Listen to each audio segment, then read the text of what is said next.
اور نماز قضا ہونے کا تو تصور بھی نہیں ہونا چاہیے، یعنی یہ تو ہماری ڈکشنری میں نہیں ہونا چاہیے کہ نماز بھی قضا ہو سکتی ہے، یہ پاسبل ہی نہیں ہے۔ آپ اگر چاہیں گے نا نماز پڑھنا، راستے خود نکلیں گے، آپ ٹرین میں بھی پڑھ لو گے، آپ جہاز میں بھی پڑھ لو گے، آپ بس اگر چاہتے ہیں۔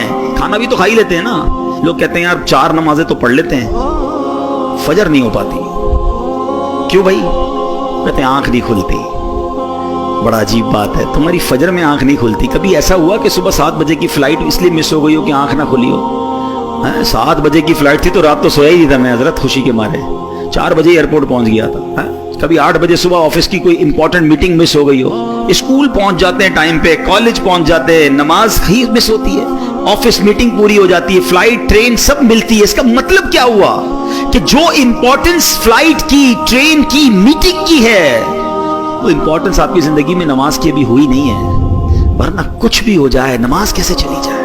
جو مساوات کا درس ہے نا جماعت، جنہوں نے دیگر مذاہب کے بارے میں معلومات کی ہے، میں مذہبوں کا نام نہیں لیتا، کئی مذہب ایسے ہیں جن میں الگ الگ قوموں کے الگ الگ عبادت کے ٹائمنگز ہیں، کیونکہ قوم الگ ہے، سٹائل الگ ہے، ان کی کاسٹ الگ ہے۔ میں کئی چیزیں نہیں بول پا رہا لیکن آپ اشارہ سمجھ رہے ہوں گے۔ مگر جماعت کے اندر ایک ہی صف میں کھڑے ہو گئے محمود و ایاز، ارب و پتی بھی کھڑا ہے، اسی کا ڈرائیور بھی کھڑا ہے، بلکہ بعض اوقات تو ایسا بھی ہوتا ہے کہ سیٹھ مقتدی ہوتا ہے اور جاب کرنے والا امامت کر رہا ہوتا ہے۔ وہ سیٹھ کہتا ہے پیچھے اس امام کے، ارے ایسا منظر دنیا میں کدھر ملتا ہے کہ علماء ہو، حفاظ ہو، بچے ہو، بوڑھے ہو، کسی بھی جناب رنگ و نسل سے ہو، افریقن ہو یا عربی ہو، گورا ہو یا کالا ہو، اللہ کا بندہ ہے، مسلمان ہے، وہ ایک صف میں کھڑے ہو کے نماز پڑھ رہا ہے۔ پوری دنیا میں یہ منظر آپ کو کسی اور ریلیجن میں نہیں ملتا، جو مسلمانوں کے اندر مساوات کا درس ملتا ہے، یگانگت کا درس ملتا ہے۔ یہ سرکار کے امتی ہونے کا احسان ہے ہم پر۔